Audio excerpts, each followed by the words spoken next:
Almost like every day now, somebody somewhere, normally on the left, the woke left, is queuing up to find a reason to hate the countries and their histories. Yeah, all of this was addressed 2 centuries ago.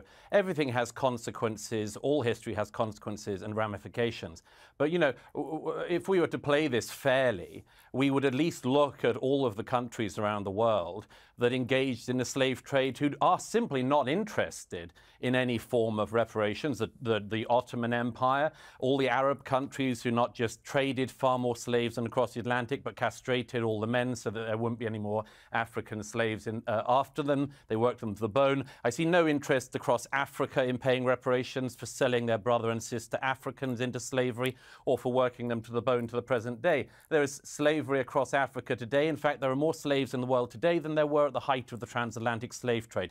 So some of us are simply a bit bored of hearing people ripping at closed wounds and then crying about their hurt or their presumed hurt. Because everybody could do this. 1 million Europeans were stolen by North Africans over the course of decades of the North African Barbary pirate slave trade. Where would you end if you did that? The answer is you couldn't end, because nobody is alive who has actually suffered the hurt, and nobody is alive who did the wrong. And I'd make one other point, if I may. It's always the countries that people want to come to who are put through this struggle session. Britain, like America and France, are the most desired destinations for migrants worldwide and have been for centuries. Why is that? It's not because we're racist, it's because we're better. It's because we're good. It's because when we see racism, we actually call it out and recognize it as a sin. Try finding that across Africa. Try finding that across the Middle East or in China. Nobody would hear. I'm curious where you are on this issue. I mean, there's a collective guilt that's asking individuals to recompense. I think that's how we would frame that. Listen, I think reparations has to happen for black people. You know what I mean? Because slavery was America's original sin. And I really don't think no good is going to come to this country until they atone for their original sin, which was slavery. I mean, my ancestors literally built this country for free. So when you see all of this money being thrown around, you know, $27 trillion in national debt, $1.7 trillion for failed F-35 fighter jets. $500,000 for dogs. The nation's first attempt at reparations came in 1865, when Union Army General William T. Sherman issued a Civil War-time order, a suggestion from a group of 20 black ministers he met with in Savannah, Georgia. It was supposed to take around 400,000 acres of Confederate land and divvy it up among newly freed black families, up to 40 acres each. Just a few months later, after President Abraham Lincoln was assassinated, President Andrew Johnson overturned that order. But the idea has lived on. In 1989, Congressman John Conyers, Jr. of Michigan introduced a bill that sought to create a commission to study the effects of slavery and racial discrimination and suggest appropriate remedies in response. The congressman introduced that resolution, named H.R. 40 in honor of those 40 acres, every session for nearly 3 decades. Reparations now. Reparations not in the next century, not in 2185. So what we have is a situation where the more virtuous countries are presented as the worst countries. It's sick, and most of us are tired of it. In total, the British conquered 24% of the Earth's total land surface. That is a very huge number. Remember, the oceans have already taken 70%. You're only left with 30%. Out of this 30%, Britain has already conquered, or rather colonized, 24%. The remaining 6% has been shared with the remaining British countries. Guyana is a small country that is bordering Venezuela. Yeah, they have some conflict with Venezuela. But I also did a video on that. If you didn't check it, go to my playlist, you'll find it. Guyana's President Irfan Ali Mohammed, he's also asked the British to pay reparations to them. You might ask yourself, what is reparations? Reparations is the payment you make for the wrong things you've done. Now, the concept of reparations has been debated for quite a long time right now. Many people do not agree that reparations should be paid. Some people are like, no, these generations should not pay reparations. It is their forefathers. The problem comes when things which were taken from that country are still being enjoyed. If they don't want to be held accountable, I think it's right if they return those things back. For that reason, I want us to watch this video. In the video, I'll give you my thoughts, where we'll also discover why the British was so successful in conquering these 24% and why they should pay reparations. Now, let's have a look at the history of the Britain or British. The British Empire was spanning countries and continents. It left an indelible mark on world history. Why was the British so successful in conquering countries? Why were they so successful in those early days? You understand? One thing we need to understand is the British had a very powerful maritime supremacy. They had a maritime supremacy. The power of the Royal Navy, the British Empire owed much of its success to its formidable navy. With control over the seas, Britain could establish and maintain colonies across distant lands. Naval dominance facilitated trade, protected shipping routes, and endured the flow of resources back to the motherland of Europe. The second reason why they were so successful in conquering countries, including Guyana, is this. They were profit-driven expansion. You know, when you have a motive such as money and profit, you'll be surprised what someone can do. The British Empire had a profit-driven agenda. They imported goods like spices, textiles, cotton, and food stocks, fueled Europeans' addiction. The British capitalized on this demand, controlling trade routes and taxation. Their colonies provided tobacco, tea, and sugar, resulting in substantial profits. The empire's economic prowess allowed it to expand relentlessly. And the third one would be competition with rivals. It was not only Britain that was doing the slave trade. No, not slave trade, the conquering. They also did the slave trade. It was not only them who were doing the conquering and the colonization. We also had other countries such as France.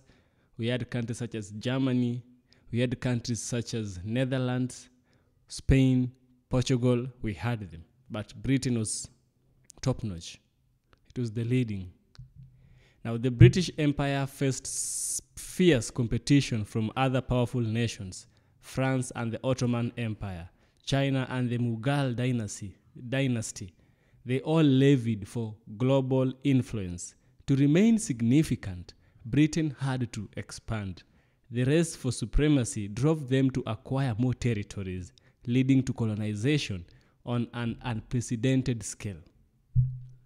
The fourth one would be willingness and far-flung colonies. Willing settlers and far-flung colonies. British colonists were willing to settle in distant places like North America and Australia. Their presence in these far-flung regions allowed the empire to expand its influence. The lure of riches, adventure, and new beginning motivated settlers to establish footholds across the globe.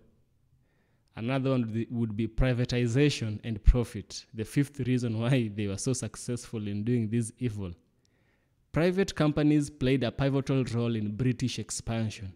Entities like the London Company, the Plymouth Company, and the East Indian Company sought profits by taking on the financial risk of establishing colonies. The Crown imposed favorable taxes and trading terms, ensuring both individual wealth and national gain. The sixth, which is the largest, which is the final in this my research, is ethical ambivalence. The British Empire did not hesitate to participate in the slave trade or displace indigenous population like the one they did in USA. Their ruthless pursuit of profit often came to the expense of native peoples. The ethical implications were secondary to their imperial ambitions. Their ethical ambitions were secondary, not even secondary. One was not there. Actually, I should have said were not there to their imperial ambitions. Imperialism is the same as colonialism. And now when these countries that were colonized stand back and ask for reparations, when people like Irfan Ali stand and ask for reparations, I think it's just that they be given the reparations. You understand? A lot of resources was taken from Africa, taken over there. And these resources were used to build this Europe that we have today. The London we have, this steel was taken from Africa, imported to London. So I personally think reparations should be paid. Yes, there is no forgiveness of sin without the shedding of blood. Blood is the ultimate sacrifice. We got to pay. But we don't need blood, we need money. We need land. Understand? Now, remember I told you that whether British should pay reparations has been debated by scholars and by people. People are saying, don't make a grandchild pay for the sins of the grandfather. People are saying that. But why should they pay? Because they are still enjoying the fruits of loot. If you don't want to be called a thief, I think you should take away the loot to the owner. Take the loot, give it back to the owner. It's not your property. It's the property of that person. And if you converted the loot in a way that it cannot be returned, then you should find a way to pay back. Britain's colonial legacy left deep scars in many countries. Slavery, exploitation, and cultural erasure and economic drain were part of its history. Reparations acknowledge the historical injustices inflicted upon colonized peoples and aim to address the lasting impact of colonialism, of slavery. Americans, black people of America and the natives may demand reparations in form of slavery on the slavery grounds, but Africans, we demand reparations in form of colonization, in the grounds of colonization. The president of Guyana, Irfan Ali, is demanding reparations in the grounds of colonization because a lot of damage was done to Guyana during the British colonization. Now, British colonies extracted immense wealth from its colonies. Resources, labor, and cultural artifacts were taken without fair compensation. Reparations could help rectify this economic imbalance and promote development in former colonies. That's where we understand how they made their country to be what it is. London is so far developed, but how would they do this so quickly? Where did they get the raw materials? They came to Africa. They came not only to Africa, sorry. They went to countries like Guyana. They went to countries all over the world, took their resources without fair compensation and brought it to Europe, brought it to London to develop it. I'm using London because London is the capital city of the United Kingdom. So colonization disrupted social structures, languages, and traditions. Colonization perpetuated racial hierarchies and discrimination. Reparations recognized the need to repair cultural and social bonds that were severed during colonization. Health and environmental consequences were also felt.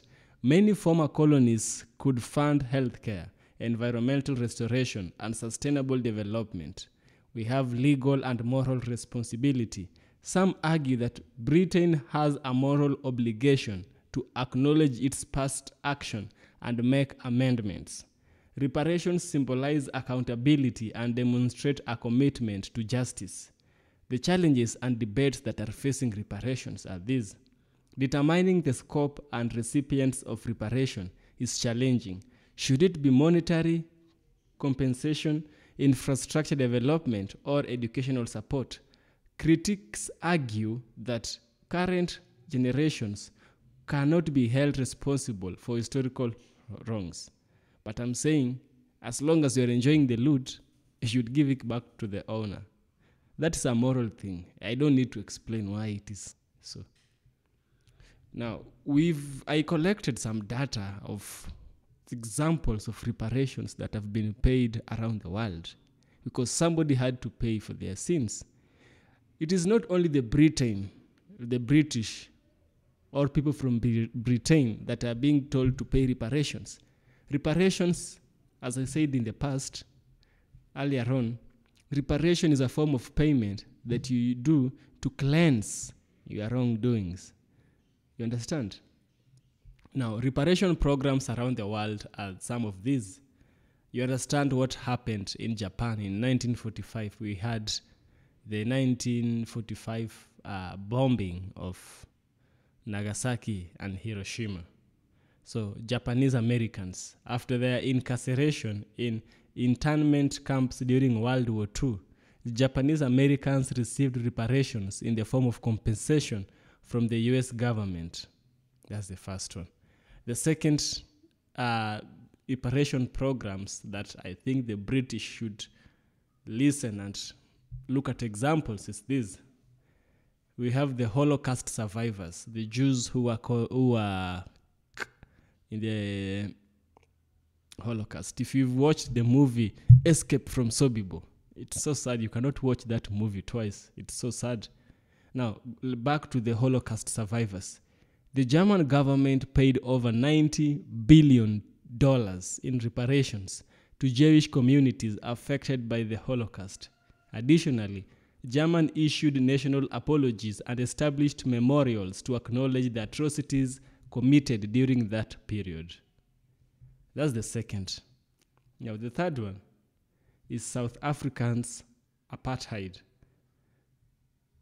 South Africa's apartheid. The Truth and Reconciliation Commission of South Africa facilitated reparation efforts.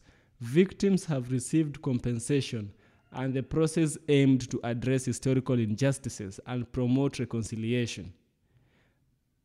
That's the third one. The fourth one, the fourth program for reparations is this: Canada acknowledgement to the cultural genocide inflicted upon indigenous people through the Indian residential school system. Reparation included financial compensation, educational support, and efforts to preserve indigenous languages and culture. Now, the fifth one is historical land restitution. Some countries have implemented land restitution programs to return stolen land to its rightful owners or their descendants. These efforts aim to rectify past injustices and promote social justice. The seventh one is educational initiative. The sixth one, educational initiative. These initiatives empower marginalized communities and address social gaps in education. Not only are we asking, not only is the president, Irfan Ali is asking for reparations, not to benefit himself, but to benefit the people who've really suffered the consequences of colonization, the consequences of being, you understand, of being faced with cultural erosion, language disruption, the killing, the stealing of land, the erosion of cultures. Now, he is asking for reparations to protect the minor, the people who don't have voices. And I think it's the work of a leader to stand up and to ask, to speak for the voiceless, to ask questions that the voiceless cannot ask. You understand? Irfan Ali has done a nice job to require Britain to pay reparations to Guyana. And also the world itself has done examples of paying reparations. We've seen it with Japan. We've seen it with the Germans in the Holocaust. We've seen it with apartheid. We've seen it with the school system. We've seen it with Canada paying its Indians. This is a nice sign. It's a sign that indeed humanity, we are heading somewhere. I'm happy to listen to this, and I'm happy to create this video on reparations as well. Even if you yourself are somewhere, I think you should pay reparations for the wrong things you did. You can pay reparations by repenting for your sins. Yeah, you might do that. Yeah.